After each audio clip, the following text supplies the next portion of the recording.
Give you guys advantageous tips I use all the time, year in, year out.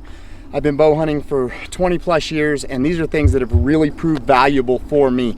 And this one is a long distance practicing drill. And what I want to talk about is we spend a lot of time, or you should spend a lot of time, choosing and selecting your sight tape correctly. This process should take you weeks. It shouldn't be something where you are in such a hurry and you have to slap one on and go. The process should take a while, but that's not what this is about. What this is about is once that sight tape is chosen and once you've really honed in your accuracy, there is a difference between shooting at dots, which we commonly use to sight in our sight tape and to sight in our pins, at shooting at a dot, say on a morel target or a block target or a sever target, then moving to a 3D target. Because a 3D target, like an animal, a lot of times there may be a tuft of hair, there may be a crease, there may be something, but it's not always an ultra defined aiming point. And you need to check at longer yardages where you hit on a 3D target consistently to know that yes, my 70-yard mark, and that's what we're standing at here, my 70-yard mark is exactly good to go on a dot on a target as well as a 3D target without real distinguishable vitals and without a real distinguishable aiming point, so that you know you're good to go on both. It's a great tip. So we're gonna go here at 70, and we're gonna go on the muley deer down there. Then I call it a muley deer because it was once a buck, and now I've taken the horns have broken off of it, but it's a Delta McKenzie target. It's a good mule deer target, small.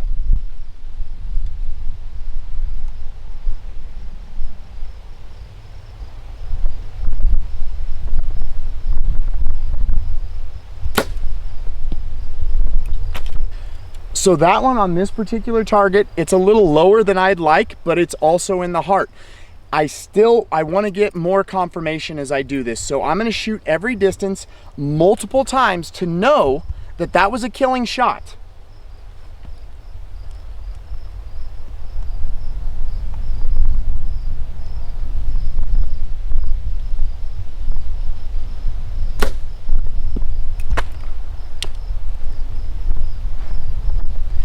That one is center of center, basically what we call 12 ring perfect.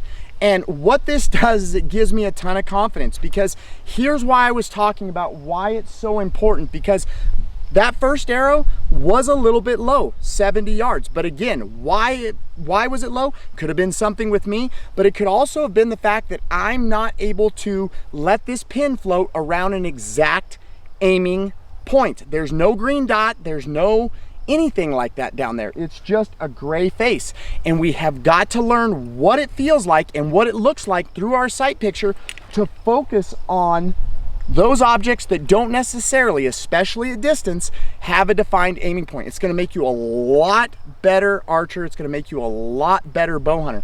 Now, we're going to go up there in a minute, but that second arrow, I didn't really do anything different other than that time. That's where my pin float was on that execution. But I know my 70 is good because that first arrow, though a little low, it's in the heart. That second arrow is center of his lungs. I'm going to continue to do this back at distance. And not that I'm going to shoot animals at 70, 80, 90, 100 yards. That's not what I'm promoting here. I'm just saying that this will boost your confidence to know that, man, give me a dot out there at 70 or 80, I'm going to hit it, or I'm going to get darn close to it.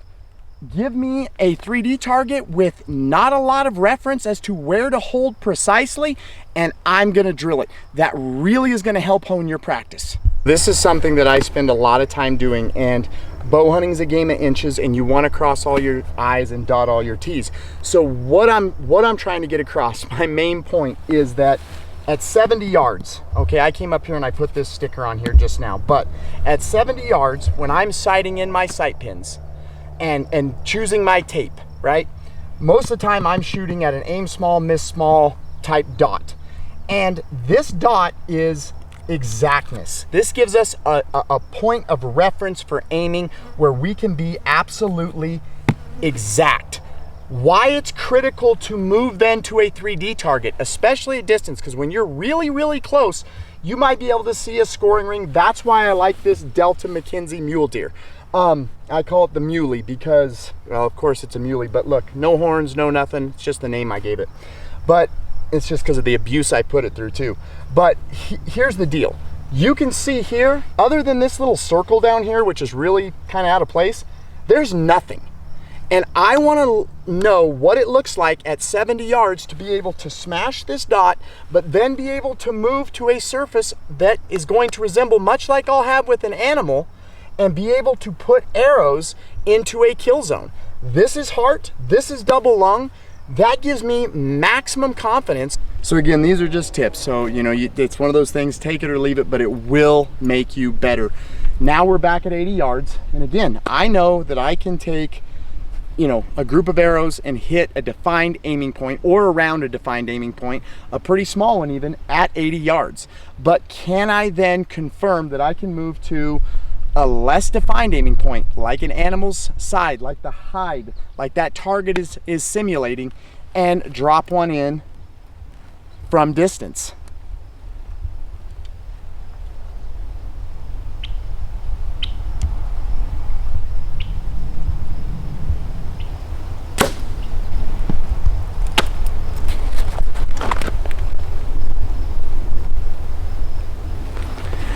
Okay, that one, just like that first 70, is in his heart. So let's talk about that.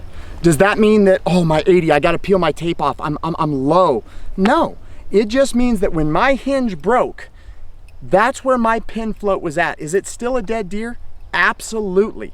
And that's what I'm after with this. I wanna know that my 80, even though I'm probably not gonna shoot an animal at 80 yards, I wanna know that at 80, I can hit that defined aiming point and then trust my shot process enough, trust my pin float enough to know that I can move to a 3D target, to an animal, and not have an exact always, you know, that tuft of hair might not always be there, that crease might not always be there, where I can hold firm, push and pull, trust my pin float and let it break and make a killing shot.